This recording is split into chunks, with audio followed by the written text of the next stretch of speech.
Seekor kera terpuruk terpenjara dalam gua di Gunung Sunyi tempat hukuman para dewa bertindak sesuka hati. Aduh, udah. Ntar dikira channel cover lagu lagi. Apa kabarnya teman-teman? Semoga kalian baik-baik aja ya. Siapa yang nggak kenal Kera Sakti? Sudah banyak sekali film, animasi, dan serial TV tentang perjalanan biksu Tang ke barat untuk mengambil kitab suci. Tapi meskipun seperti itu, masih aja beberapa rumah produksi film membuat film dengan tema legenda rakyat Cina ini. Seperti salah satu film yang akan saya bawakan alur ceritanya di video kali ini, yang menceritakan tentang bagian akhir dari perjalanan biksu Tang dan ketiga muridnya. Judul filmnya True and False Monkey King yang dirilis pada tahun 2020. Seperti apa alur ceritanya? Sok atau mangga lalajoan Rusia.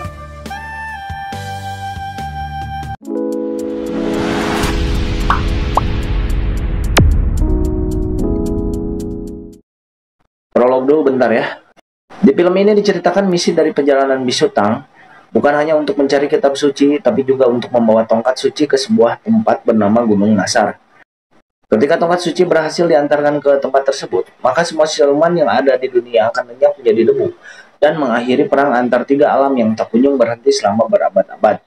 Dan untuk sampai ke sana, Wukong alias Kera Sakti yang bertugas mengawal biksu Tang harus membunuh banyak sekali siluman yang berjaga di Gunung Angin Hitam. Biksu Tang yang terkenal penyayang segala jenis bentuk kehidupan di muka bumi ini mengusir Wukong yang menganggap tindakan Wukong terlalu barbar. Dan film True and False Monkey King pun dimulai. Film dimulai dengan seorang siluman monyet bertelinga 6 yang bernama Li'er, bukan Lier ya, menolong salah satu teman seperjuangannya yang tengah sekarat, seorang siluman tanaman menjalar yang bernama Jiteng, atau bahasa orang sininya mah dedemit arei lah. Anda tahu arei? Kedua siluman ini adalah beberapa di antara siluman yang masih berhasil hidup setelah bertarung dengan Wukong di Gunung Awan Hitam. Scene beralih ke Lier yang membawa Jiteng mengarungi lautan di tengah badai. Diketahui Lier akan menemui Ratu Merak, seorang dewi yang membangkang ke istana langit karena ia memihak kepada para siluman. Dan tujuan Lier tak lain meminta Ratu Merak untuk menyelamatkan nyawanya Jiteng. Singkat cerita, Lier pun sampai di gunung terapung di tengah lautan, tempat Ratu Merak dipenjarakan oleh para dewa. Sesampainya di hadapan Ratu Merak, Lier langsung menyampaikan permaksudannya. Ratu Merak bersedia menyelamatkan Jiteng, asal Lier bersedia membantunya untuk merebut tongkat suci dari biksu Tang dan kawan-kawan. Dengan cara Lier harus bersedia diubah menjadi tiruannya Wukong dan memanfaatkan situasi di mana rombongan biksu Tang sedang tidak disertai oleh Wukong yang diketahui sedang diusir. Lier yang diketahui mencintai Jiteng tanpa pikir panjang menyetujuinya, dan Ratu Merak pun melakukan sihirnya, merubah Lier menjadi Wukong palsu lengkap dengan tongkat sakti seperti yang dimiliki oleh Wukong yang asli. Scene beralih ke Wukong yang terbangun dari tidurnya, dan diketahui Wukong sudah kembali ke biksu Tang dan adik-adiknya, Bazi dan Wuzing. Bentar-bentar, ini Kera Sakti yang asli atau palsu? Jadi gini ya teman-teman, film ini membuat yang menontonnya juga tidak bisa membedakan Wukong yang asli dengan yang palsu. Saya juga tidak akan memberitahu dulu ya, tonton aja video ini sampai selesai. Oke, lanjut. Biksu Tang meminta maaf kepada Wukong karena telah mengusirnya dan berharap Wukong tidak sakit hati. Tapi Baji mengatakan bahwa hal itu sudah biasa. Karena dari awal perjalanan mereka, kerap kali Wukong membuat kesalahan yang membuat gurunya ini harus mengusirnya berulang kali. Namun Wukong selalu kembali kepada guru dan adik-adiknya. Singkat cerita, Wukong menyarankan untuk pergi ke desa terdekat, yaitu desa Yanjiang, untuk meminta sedekah di sana, dikarenakan perbekalan mereka sudah habis, dan mereka pun berangkat menuju desa tersebut mengikuti saran dari Wukong. Singkat cerita, mereka pun sudah sampai di desa Yanjiang, dan biksu Tang yang sedang mengumpulkan sedekah, tidak sengaja menabrak salah satu tetua di desa tersebut, yang bernama Suje. Mereka pun berkenalan, dan ketika Suje itu tahu kalau yang dihadapannya itu biksu Tang, seketika para warga tersebut menyambut biksu Tang dan kawan-kawan dengan gembira, dan langsung mengadakan perjamuan untuk biksu Tang dan kawan-kawan, yang kebetulan bertepatan dengan festival pertengahan musim gugur. Singkat cerita, malam perjamuan pun tiba. Namun di tengah acara makan-makan tersebut, biksu Tang yang merasa terganggu dengan beberapa warga desa yang terus saja menatapnya dengan aneh, menyarankan kepada Wukong agar keluar saja dari desa ini. Namun Wukong dengan santai menenangkan gurunya yang terlihat gelisah ini. Dan tiba-tiba ada kapak terjatuh dari kerumunan warga yang berada tidak jauh dari meja biksu Tang dan kawan-kawan. Dipicu oleh kejadian tersebut, Wukong pun berdiri dan mengatakan kepada para warga desa untuk mengaku saja siapa kalian sebenarnya dan apa tujuan kalian. Suje pun menjawab mewakili para warga desa bahwa mereka tidak berniat membahayakan biksu Tang dan yang lainnya, hanya ingin mengambil tongkat sucinya atas perintah para siluman. Kalau tidak, para siluman akan membunuh semua warga desa. Tanpa pikir panjang, Baji menyulut pertempuran dengan berubah menjadi wujud siluman babinya dan melemparkan meja ke kumpulan warga desa yang akan menyerang Biksu Tang dan kawan-kawan. Wukong mengeluarkan tongkat saktinya dan hanya dengan menghentakkannya ke tanah saja, kerumunan warga desa yang mengelilingi Wukong dan kawan-kawan pun terhempas dan terjungkang. Meski para warga desa tersebut bukan tandingan untuk Wukong dan kedua adiknya, namun pertempuran pun tak terelakkan. Di tengah pertarungan antara Wukong dan kawan-kawan melawan penduduk desa, muncul siluman yang langsung menyerang ke arah Biksu Tang dan kawan-kawan menggunakan semacam shuriken yang untuknya berhasil dihalau oleh Wuking. Tak berselang lama muncul Jiteng dari belakang Biksu Tang dan berusaha merebut tongkat suci yang ada di tangan Biksu Tang. Namun berhasil digagalkan oleh Baji yang menarik tubuh Biksu Tang menggunakan tongkat garunya. Jiteng lanjut menyerang bertubi-tubi ke arah Biksu Tang menggunakan tanaman menjalarnya. Baji dan Wujing berusaha menghalau serangan demi serangan Jiteng. Namun salah satu tanaman jalarnya berhasil menarik tongkat suci berserta Biksu Tangnya. Setelah berhasil mengambil tongkat suci tersebut dan membuat Biksu Tang pingsan tak sadarkan diri, Jiteng mencoba kabur dengan terbang menjauh dari pertempuran. Namun Wukong yang melihat hal itu melemparkan tongkatnya ke arah Jiteng yang membuat Jiteng jatuh ke tanah. Wukong segera mengamankan tongkat suci dan menyuruh Jiteng untuk enyah dari hadapannya. Singkat cerita, semua penduduk desa pun tumbang oleh Wukong dan kawan-kawan. Namun pertempuran pun belum usai. Tiba-tiba desa diselimuti oleh kabut yang sangat pekat. Wukong menunggak kalau para siluman yang mendalangi warga desa untuk menyerang rombongannya telah tiba. Wukong menyuruh kedua adiknya untuk lari dari desa mengamankan Biksu Tang yang pingsan dan akan menghadapi para siluman itu sendiri. Namun yang memasuki desa bukanlah sekawanan siluman, melainkan Wukong. Disinilah awal dari pertemuan antara Wukong yang asli dan Wukong yang palsu ya. Dan Wukong yang baru datang ini menyerang Wukong yang satunya lagi. Terjadilah pertempuran hebat di udara. Dua-duanya menggunakan wujud silumannya. Entah mana yang asli.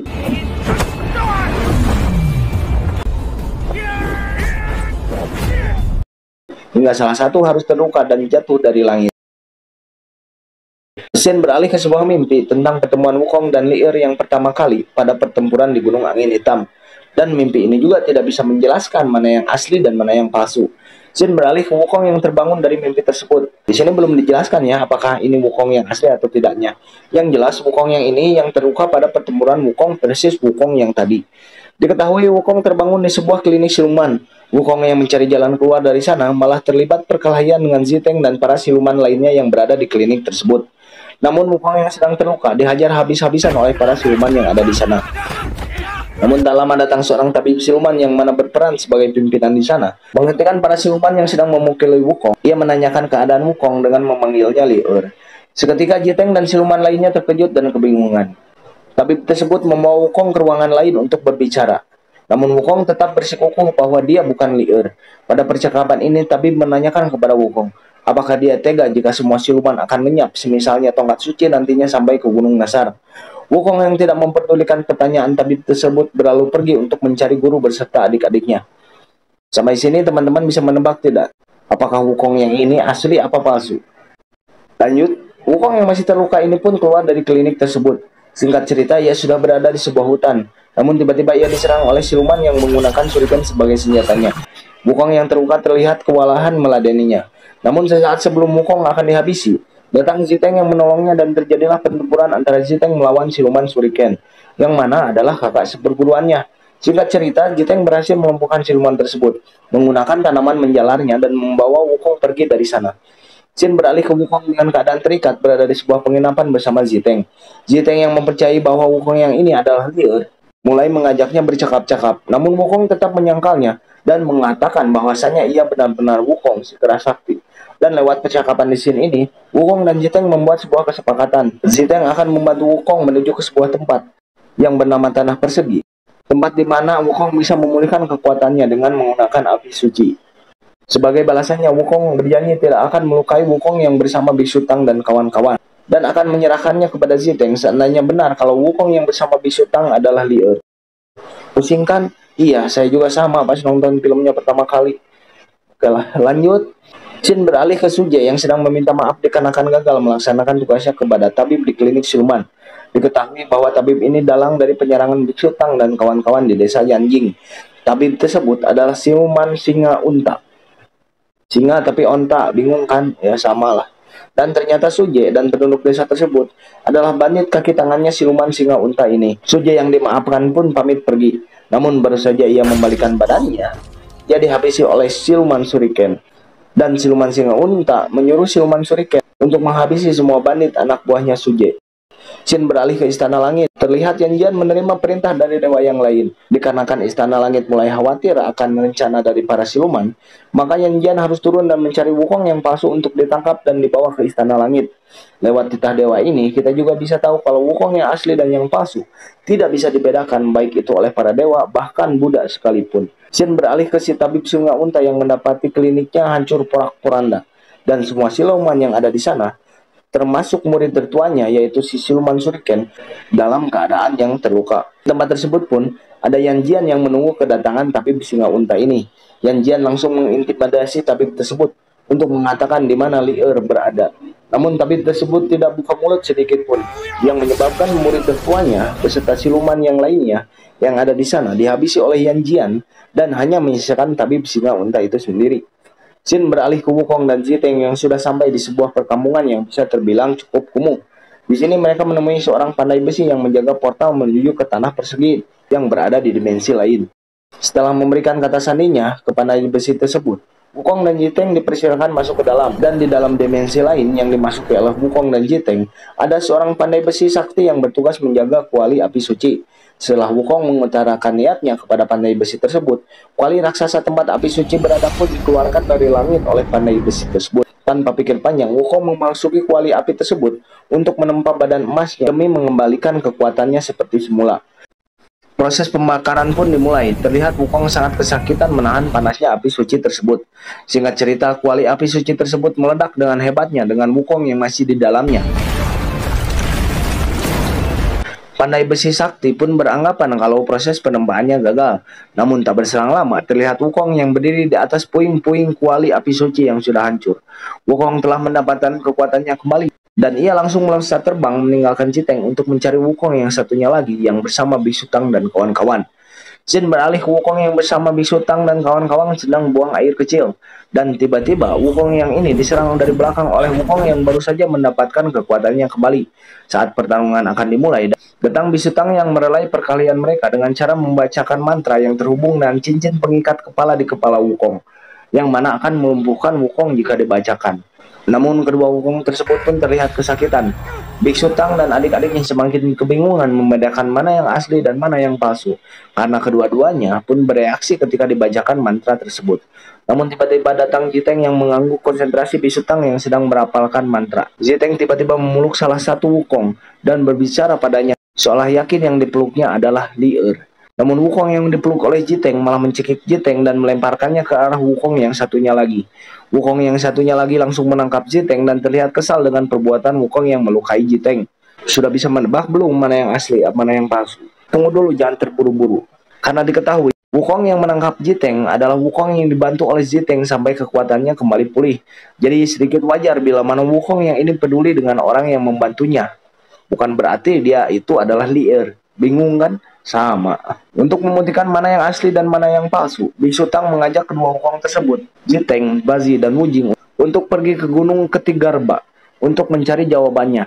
Singkat cerita, mereka semua sampai di gunung tersebut. Lalu Biksu Tang menyuruh kedua Wukong tersebut ditemani Ziteng menemui seorang pertapa agung di puncak gunung tersebut. Singkat cerita, untuk menemukan jawabannya, kedua Wukong tersebut disuruh mencari sendiri kebenarannya di bawah dasar gunung tersebut. Dan dengan cara didorong atau dijorokin oleh pertapa agung tersebut, kedua Wukong pun jatuh menuju tempat yang dimaksud oleh petapa tersebut. Di tempat yang dimaksud petapa tersebut, sudah ada seekor monster ganas yang bernama makhluk pendengaran suci, yang langsung menyerang kedua Wukong. Mau tidak mau, kedua Wukong ini bahu-membahu untuk mengalahkan monster tersebut, yang mana ternyata monster ini adalah peliharaannya sang petapa agung. Singkat cerita, monster yang berhasil dijanakan oleh kedua Wukong ini pun dibawa menemui majikannya. Sesampainya kembali di atas, sang petapa agung menyuruh kedua Wukong tersebut untuk kembali duluan kepada Biksu Tang dan kawan-kawan, dan jawaban atas pertanyaan mereka akan disampaikan ke Ziteng yang dibisiki oleh monster makhluk suci ini. Shin beralih ke siluman singa unta yang melaporkan keadaan di lapangan kepada Ratu Merak. Setelah memberi beberapa wejangan, Ratu Merak memberikan sebuah mustika, yang mana adalah cermin dua pikiran. cermin tersebut bisa mengembalikan Li'er seperti semula lagi. Ratu Merak pun meminta siluman singa unta untuk merebut tongkat suci dan membawanya ke Sungai Awan Tinggi untuk dihancurkan. Singkat cerita, kedua wukong tersebut sudah berada kembali bersama Biksu Tang dan kawan-kawan, dan disusul oleh Jiteng yang sudah tahu yang mana wukong asli dan yang mana yang palsu. Jiteng menghampiri salah satu wukong dan memanggilnya Li'er, sekaligus mengajaknya kembali pulang. Wukong yang dimaksud oleh Jiteng terlihat tidak terima dipanggil Li'er, atau dengan kata lain dinyatakan sebagai yang palsu. Dengan marah ia akan menghabisi Jiteng yang menurutnya memberi pernyataan palsu. Namun dihentikan oleh Dewa Yanjian yang langsung mengikatnya menggunakan tali pengikat siluman, dan sesegera mungkin membawa wukong yang ini untuk pergi ke Istana Langit untuk menerima hukuman dari Kaisar Gyo atas kekacauan yang disebabkan olehnya. Hukumannya dikurung di menara kematian abadi, yang mana jika ada siluman atau dewa yang dihukum di tempat tersebut, tidak akan bisa bereinkarnasi. Benarkah yang dibawa Yanjian itu wukong yang palsu atau Li'er? Ternyata tidak. Jiteng sengaja memberi pernyataan yang salah agar Li'er yang dicintainya bisa lolos dari Yanjian, yang mana ternyata sudah mengikuti rombongan ini sedari tadi. Dan ternyata Jiteng masih berambisi untuk mencuri tongkat suci milik Biksu Tang agar kemusnahan kaum siluman tidak terjadi. Shin beralih ke Jiteng yang sedang melamunkan masa lalunya bersama Li'er, dikagetkan oleh wukong yang palsu. Mulai dari sini, saya akan langsung aja memanggil wukong palsu ini dengan nama aslinya Li'er ya, biar nggak pusing.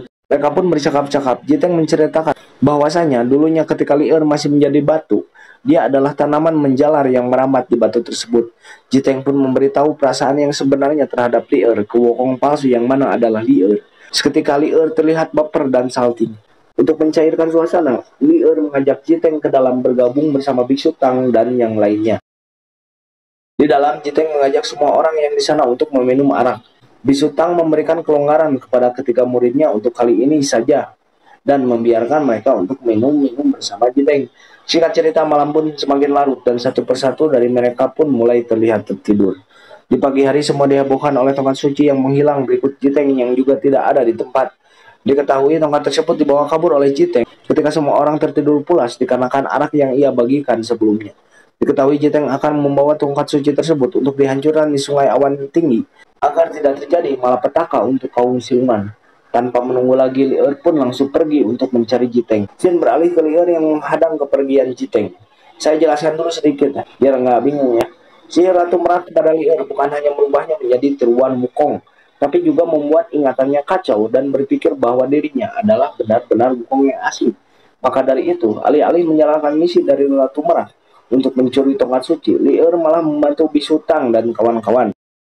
Terjadi pertempuran antara Li'er yang akan merebut kembali tongkat suci dengan Jiteng yang kekeh akan membawanya ke Sungai Awan Tinggi untuk dihancurkan. Li'er yang tadinya hanya akan mencegah Jiteng untuk pergi ke Sungai Awan Tinggi, tidak sengaja malah mencederai Jiteng, yang membuat Jiteng menghempaskan nyawanya di sana. Li'er terlihat terpukul dengan kematian Jiteng.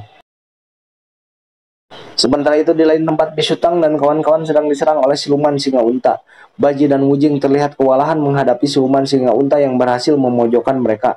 Dan sesaat sebelum singa unta akan menghabisi Biksu Tang, datang Li'er yang memukul mundur singa unta. Singa unta mencoba menyadarkan Li'er bahwa dia bukan Sun Wukong. Dia hanya Li'er, siluman monyet bertelinga 6 yang hanya jadi bidak catur Ratu Merak. Mendengar perkataan singa unta ini, Biksu Tang dan kawan-kawan mulai ragu akan Li'er. Li'er yang marah menampik semua perkataan singa unta dan langsung menerjang singa unta. Namun singa unta menembak Li'er dengan cermin dua pikiran pemberian Ratu Merak tadi. Seketika pergerakan Li'er terhentikan dan Li'er langsung tak berdaya terkena sinar dari cermin tersebut. Baji yang melihatnya tidak berdiam diri. Ia menyerang singa unta mencoba menolong Li'er. Namun efek dari cermin tersebut sudah bereaksi terhadap Li'er. Sekarang Li'er sudah kembali ke wujud aslinya. Ingatannya pun perlahan pulih. Singa unta menghampirinya dan membujuk Li'er untuk kembali berpihak kepada para siluman. Namun Li'er yang walaupun ingatannya sudah kembali, ternyata menolak untuk bekerja sama dengan para siluman dan lebih memilih mati daripada membantu kaumnya. Singa unta yang marah mendengar jawaban Li'er bersiap untuk menghabisi Li'er, namun dicegah oleh Biksu Tang. Biksu Tang meminta agar singa unta membiarkan Li'er hidup, dan sebagai gantinya, Biksu Tang dengan sukarela akan memberikan tongkat suci kepada siluman singa unta. Setelah mengambil tongkat suci tersebut, siluman unta pergi meninggalkan tempat tersebut. Shin beralih ke siluman singa unta yang bukannya pergi ke Sungai Awan Tinggi untuk menghancurkan tongkat tersebut. Ia malah pergi ke Gunung Nasar dan menyerap jiwa-jiwa para siluman yang selamat dari awal perjalanan Biksu Tang ke barat berhasil dikalahkan oleh Wukong dan diserap jiwanya oleh tongkat tersebut. dan tujuannya ke Gunung Nasar Saha untuk menghancurkan inti dari gunung tersebut yang akan membuat kekacauan di tiga alam. Shen kembali beralih ke siluman singa unta yang menaiki tangga menuju ke puncak Gunung Nasar. Namun tak lama datang Yan Jian yang menyerangnya. Terjadilah pertempuran antara keduanya. Beda dengan pertemuan singa unta dan Yan Jian sebelumnya, kali ini singa unta terlihat lebih kuat karena memiliki kekuatan para jiwa siluman dari tongkat suci dan cermin dua pikiran. Yan Jian yang kewalahan oleh singa unta dibantu oleh Li Er yang datang untuk membantu melawan singa unta. Singa unta menyerang Li Er dengan cerminnya. Yan Jian yang melihat kesempatan ini menghancurkan cermin tersebut menggunakan sinar dari mata ketiganya. Singa unta yang marah mengalihkan serangannya kepada Yan Jian. Ia melemparkan tubuh Yan Jian ke arah jurang. Yan Jian pun berteriak memanggil nama Wukong. Singa unta lanjut melancarkan serangan kepada Li Er. Li Er yang kewalahan pun berhasil dilemparkan oleh singa unta seperti halnya Yan Jian tadi. Shen beralih ke menara kematian abadi. Wukong yang telah berubah jadi batu bereaksi mendengar teriakan dari Yan Jian. Menara kematian abadi tersebut pun tiba-tiba hancur dan terlihat Wukong yang melesat terbang meninggalkan menara tersebut. Sesampainya di area pertempuran, Wukong langsung menyelamatkan Li Er yang terlempar oleh serangan singa unta tadi. Shen beralih ke siluman singa unta yang sudah ada di puncak gunung tersebut, namun tidak bisa melihat atau menemukan inti dari gunung tersebut. Datanglah Li Er bersama Wukong untuk menghentikan niat jahat dari singa unta. Pertempuran antara singa unta dan Wukong yang dibantu Li Er pun terjadi.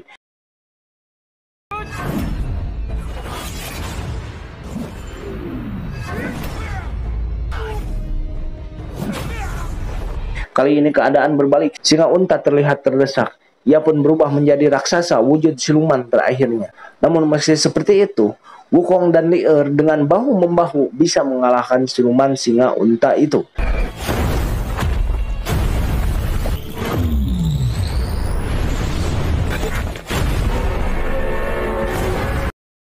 Shen beralih ke singa unta yang sedang sekarat dengan tongkat suci yang sudah tertancap di inti dari Gunung Nasar Saha. Terjadi basa-basi sebentar sebelum siluman singa unta, Li Er, dan siluman-siluman yang lainnya lenyap berubah menjadi debu yang bertebangan di udara. Misi Biksu Tang dan kawan-kawan pun berhasil dengan tertancapnya tongkat suci di inti dari Gunung Nasar Saha. Shen beralih ke 500 tahun sesudahnya, di mana dunia sudah tidak dihuni lagi oleh para siluman, dan para dewa sudah bisa beristirahat dan tidak harus lagi ikut campur tangan urusan manusia. Di sebuah kota yang bernama Kota Seribu Bunga, terlihat reinkarnasi dari Li Er, yang mana bukan lagi siluman, melainkan sudah manusia. Baru saja memasuki kota tersebut, ia tidak sengaja menabrak seorang wanita yang mana mirip sekali dengan Si Teng. Wanita tersebut meminta maaf dan dengan terburu-buru pergi meninggalkan tempat tersebut. Reinkarnasi dari Li Er pun mengejar wanita tersebut, sampai di sebuah rumah yang diketahui kediamannya wanita tersebut. Ketika reinkarnasian dari Li Er akan menghampiri wanita tersebut, dari dalam rumah muncul seorang anak kecil yang memanggil wanita itu dengan panggilan Mama. Reinkarnasian Li Er pun mengurungkan niatnya karena berpikir wanita tersebut sudah bersuami dan berlalu pergi meninggalkan tempat tersebut. Dan film True and False Monkey King ini pun berakhir. Padahal menanya dulu ya, siapa tahu aja janda gitu kan, main pergi-pergi aja jadi endingnya nggak jelas. Gak happy gitu tah. Gimana teman-teman, film True and False Monkey King ini lumayan lah ya untuk film kerasakti yang mengangkat tema akhir dari perjalanan Biksu Tang ke barat. Tapi teman-teman harus nonton film aslinya juga untuk melihat betapa keren dan epiknya pertarungan demi pertarungan yang dipadukan dengan CGI yang lumayan memanjakan mata yang menontonnya. Kenapa judul film ini True and False? Kalau bahasa Indonya kan benar dan salah. Kenapa bukan asli atau palsu, real or fake? Menurut saya ada makna tersendiri dari judul tersebut, yang mana menurut saya terlepas dari siapapun dirimu, mau kuat atau lemah, mau orang yang mempunyai nama atau bukan siapa-siapa, mau asli atau palsu, itu semua tidak penting. Yang penting adalah perbuatanmu, berbuat benar apa salah. Sekian dulu video kali ini, sudah waktunya channel LKS undur diri. Sampai ketemu lagi di video yang lainnya, bye-bye. Seekor kera terkurung terpenjara dalam gua di gunung suci tempat hukuman para dewa bertindak sesuka hati. Loncat ke sana ke sini, hilangkan semua aja.